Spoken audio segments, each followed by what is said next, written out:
காஷ்மீரில் தனி குடியிருப்புகள் அமைத்து தரக்கோரி டெல்லியில் பண்டிட்டுகள் போராட்டத்தில் ஈடுபட்டனர்.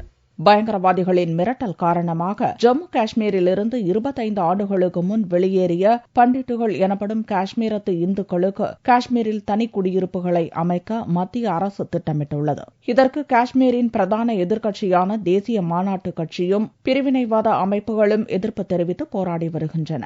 இந்நிலையில் மீண்டும் தங்களை காஷ்மீரில் குடியமர்த்த கோரியும் தனி குடியிருப்புகளை உருவாக்க கோரியும் டெல்லி ஜந்தர் மந்தரில் பண்டிட்டுகள் போராட்டம் நடத்தினர். अपने घर वापस ले जाना। घर वापस ले जाना बड़ी बात नहीं, वो तो हम जाएंगे ही जाएंगे, लेकिन वहाँ रहने की हमारी व्यवस्था करें।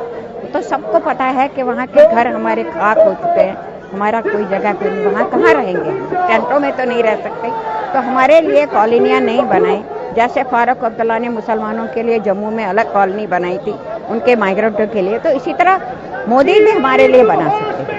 हमारी गवर्नमेंट वहाँ है तो वो सब कुछ कर सकते. இதனிடையே காஷ்மீரைச் சேர்ந்த பார்லிமெண்ட் விவகாரத்துறை அமைச்சர் ஜிதேந்திர சிங் கூறுகையில், காஷ்மீருக்கு பண்டிட்டுகள் திரும்புவது அவர்களது பிறப்புரிமை மட்டுமல்ல, சட்டப்பூர்வமான உரிமையும் கூட என்று திட்டவட்டமாக தெரிவித்தார். இந்த பிரச்சனையில் எதிர்க்கட்சிகள் ஆதரவளிக்க வேண்டும் எனவும் ஜிதேந்திர சிங் கூறினார்.